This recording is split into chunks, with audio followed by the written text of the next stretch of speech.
with Christian Homestead is going live. Um, I just wanted to run through a couple notes that I had taken. Um, to get President Oaks presiding, there's a worldwide choir. We have the first Black 70 uh, presidency of the 70. Christian Zybarth sent that to me. The choir, the women were dressed in white like brides, the men wearing red ties. Um, Elder Holland's theme I put is like prayer. God is listening. Did you guys see his eyes? Very, very intense eyes. Um, his wife fulfilled the measure of her creation. That reminded me of what President Nelson said at the funeral, that Sister Holland was a celestial woman. President Holland uh, alluded that there was a vision or dream or admonition from the Lord where he was admonished to have urgency in his ministry, um, for warning and for comfort to the world. Um, Thou shalt bear record of my name, warning voice, let not the world slumber because of thy speech. So it's be bold, speak up. Take up your cross, an apostolic voice of warning. He's felt prayers, grateful for prayers, heaven's intervention on his behalf. God answers, no limits to prayer, pray always. Servant prayer availeth much. Prayers are motions of a hidden fire. Um, if we feel like we don't want to pray, then pray. I know everybody's going to go over this elsewhere, so I'm going to go ahead and move on. The refined faithful. Then our faith must be tested and refined. The sister spoke on her theme seemed to be symbolism and covenant, and that's what we got is a lot of symbolism and covenant. It reminded me of one of uh, uh, President Nelson, formerly Elder Nelson's talk. I think it wasn't really a talk in general conference because all I had was the written stuff. It was like back from the 90s, and it was all about symbolism. And so this talk reminded me a lot of that article of Elder Nelson's symbolism in the 90s. Those not seeking deeper meaning will not know. Our love is a symbol of covenants to God. Covenant prepares us better to meet God. Our relationship with God is closer with covenants. Symbolic actions, covenants. We become a symbol of covenant with Christ in the world. Priesthood holders symbolically give bread and water. They're symbols of Christ, and they're giving of the bread and the water, as Christ at the Last Supper gave of the bread and water, which represented himself as well.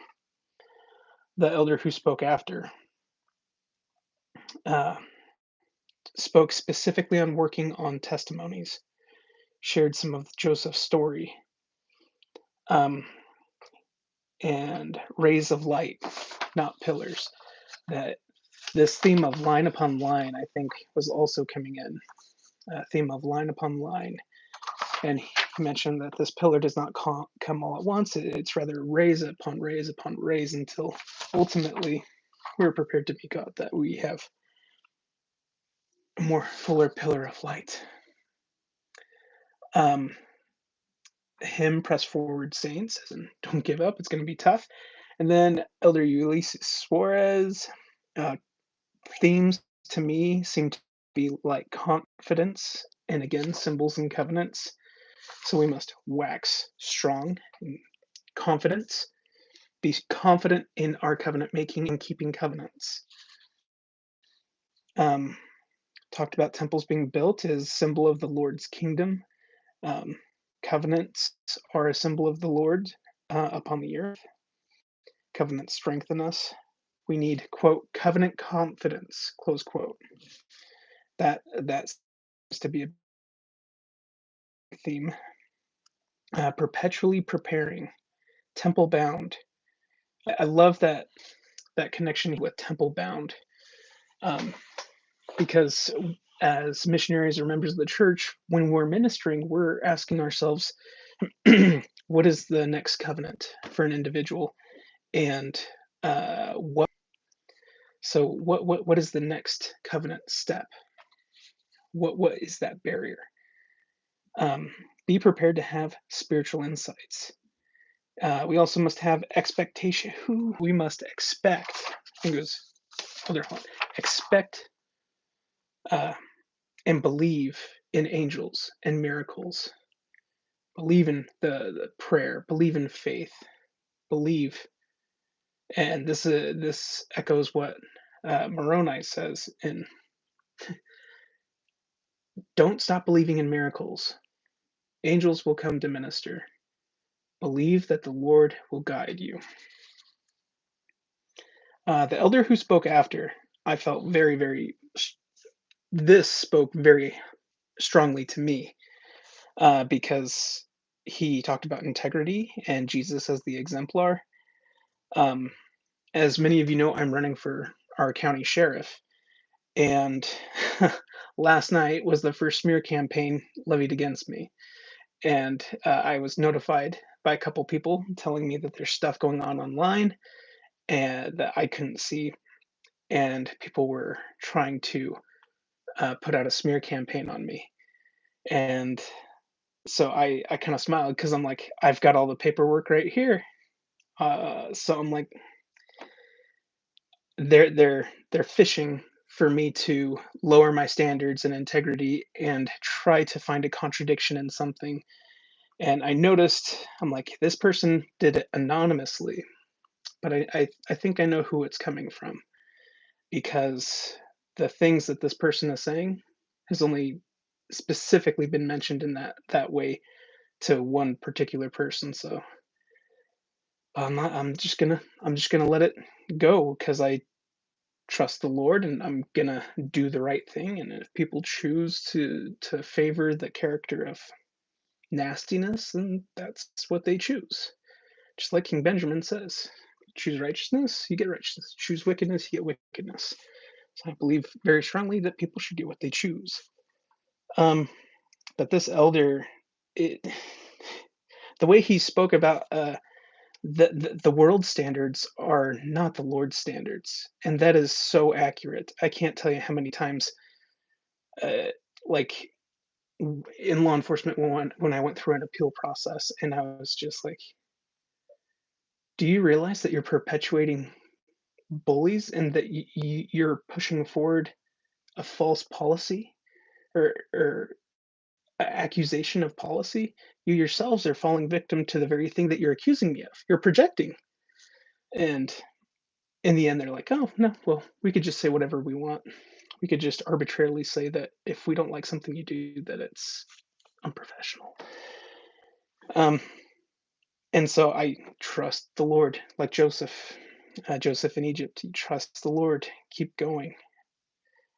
And I know difficulties happen, things will come out anyways. It'll work out in the end, even if we die. Just like uh, President Eyring says, he had confidence in, if all things go wrong, that they are covenant connected as a family and with the Savior. And it's funny that he mentions the dam breaking and everything, because I was at a meeting earlier this week where somebody was mentioning that, and how we in the communities surrounding took in people from Rexburg and that area out there into our own areas. And they asked, is this something that we're prepared to do again if a similar cataclysm or problem happens? And so that was a topic for discussion. And I just think it's very unique that this is being mentioned a few times. President Eyring also shared this story about being prepared to answer the call. This is something that President Eyring has shared multiple times. I've heard it a bunch of times from temple sealers, and I think it really is his story being. Uh, I think I've heard him share it a couple times, and it's true. It goes back to that shockingly close. Who was it? The one of the early presidents of the church. They would call upon members of the church to leave on a mission. Not after they filled out an application, just call them, and they gave them the call, and they had to go.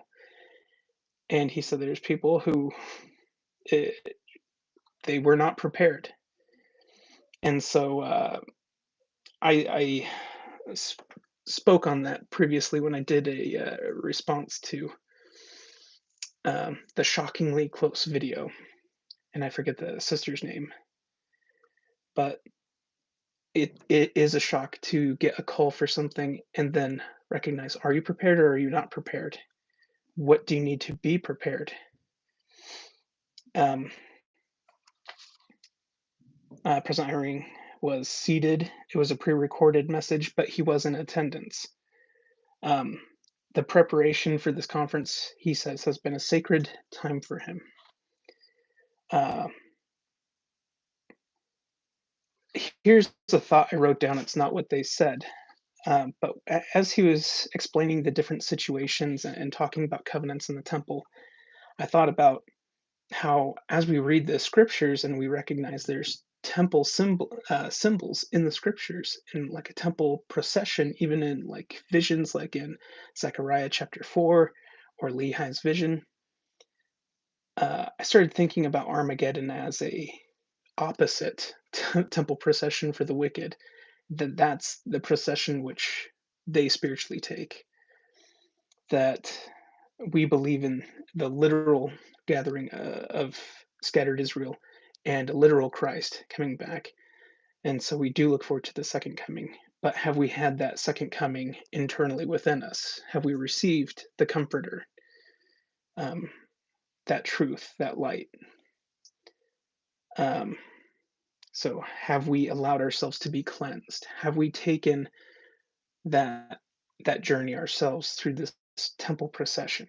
Now, eternally, we're still on it, but but are we truly internally have our integrity set on a true point and are unwavering from that?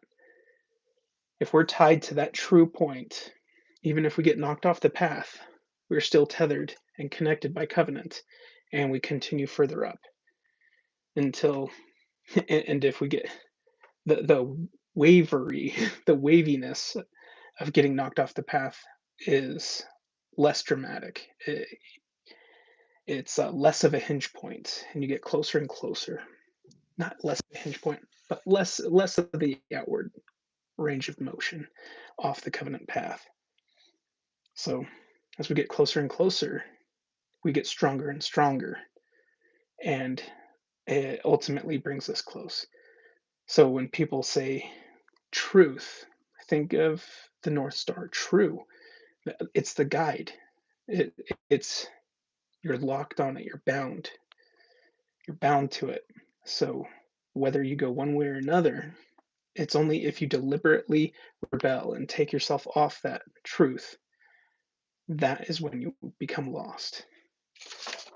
Anyways, I know some other people are going live. I don't want to detract from that.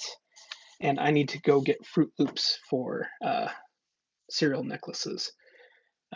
So have a great day.